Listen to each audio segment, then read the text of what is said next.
Alright guys, I'm gonna try to make this as fast as possible, man. This is a 2003 Ford Taurus SCS 3.0 liter. I just did the water pump off on this. Alright, now look, I'm gonna try to make this, I'm gonna try to sum it up as quick as I can because I don't got much time on this phone. But look, first thing you want to do, right, this is for the water pump. You take the negative terminal off this battery, bam, because you're gonna be, disconnecting electrical components like the alternator. You want to take that damn thing off right there. Well, first of all, after you take the negative terminal off, you want to drain your damn coolant. Go on the bottom of where the battery side is. You want to lay down on the floor and take those little screws off of the bottom cover of your car.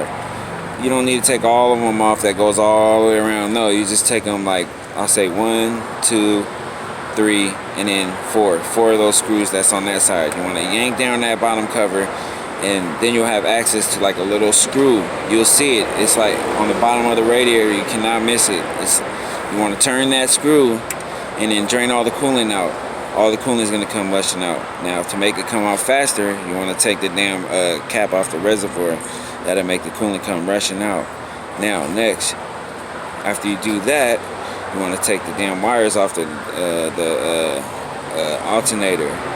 After you do that, well, first of all, this is held in by a 10 right here. This little screw. You want to take that off. Take this off, this connector, and then take the belt off. Now, the belt, you can take it off through the tensioner, or you could just go ahead and take this 15 off, this 13 off, and then the other bolt that's holding the alternator in, it's a 13. Now, when you take that out, the alternator it'll move this way because the belt is pushing it that way. Then you want to take the belt off. Now, after you take these bolts off, you want to wiggle this screwdriver flathead in there and wiggle it up. It'll make it come out easier. Boom, you take that out. Now, but you can't take this bolt out unless you move this damn thing out the way. You want to take this hose out, take that hose out, and take that hose out. Screw here, screw there. Boom, move it out the way. Bolt will come out. After you take that out, there's a idler pulley right here, 15 bolt. You take that out. It's a 15 millimeter. You take that out. The tensioner is held in by a T50 star bit. The tensioner. You want to put that star bit in there. You want to loosen that up and take that tensioner out. Now, after that, you want to take this bolt off here. You want to take this off. It's a 13, and then you want to take that other one off. Right down there, it's holding this thing in. You want to take that off. That's a 13. This come wiggling out, and boom, that's out of the way. Now, after that, you pretty much have access to the water pump. Now, let me back up a little bit. All right, before you start taking the bolts off the alternator, you gotta loosen up the screws on the pulley of the water pump. That's held in by 13 millimeter screws. Alright, you loosen up those screws, you break loose those screws on the pulley. It's the 13 millimeter. After that, then you can go ahead and start working on the alternator, getting it off and all that shit. Okay, now when you get the pulley off, you can start taking off all the screws around the water pump. It's either a 13 or an 8.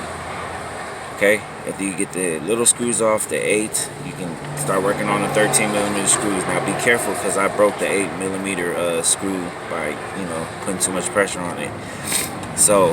But it's fine though. So after that, you want to clean it off. Sorry. You want to clean it off with a razor. Clean everything off with a razor. Everything, man. Clean it off to where it's nice and clean. It doesn't have to be perfect. Then you put some gasket sealing around that area, and then now for the water pump itself, the new one, you want to put sealing around the new water pump and put the gasket on there and let it sit for like 10-15 minutes before putting it on, or an hour, whatever. Then you slap the new one on, and then you pretty much do it reversal. So you work your way, putting everything back together the way you put it on. Alright, it's simple, man. It's simple. If you got any questions, go ahead and drop it in the comment section. That's the brand new water pump right there. 13 millimeter and 8. There's also going to be a bolt on that side that's connected down there. It's like a little bracket for the AC compressor. You can go ahead and take that off. It's 13 as well. It's going to be down there on this side. I don't have an AC compressor. Mine's bad, so I don't got to worry about putting it back together. but you'll see it. It's like a little bracket that goes from right the water pump and down to the AC compressor. Just go ahead and loosen up that 13 on the AC compressor side, and then you'll be able to take that off and then move the bracket down. You don't have to take it completely off. And that's it. Pretty much it. And put everything back together. Oh yeah, so that sensor for the cam, there's a sensor right there that go ahead and break that, take that sensor off. You can take the sensor off right here. Take the sensor off before you do anything. Disconnect it. I believe it's the camshaft position sensor, I believe. And then you take it off. And then, yeah, when you put everything back together, you put that back on. Simple, man. Put some Loctite. Try to put some Loctite on all your bolts, man. So, your thing don't come falling apart. That's what, it's just a few bucks for a little thing of Loctite. So yeah, man, go ahead and put everything back on. You can either tighten these bolts on the pulley before you put this back in, or you can do it afterwards. It's a little harder when you put the water pump on and then trying to tighten it with the belt on, because I don't know, you can try to tighten it on there before, but it's up to you totally. Alright guys, if you have any questions, man, drop it in the comment section, man. Don't forget to like, comment, and subscribe, man. Alright. Peace out.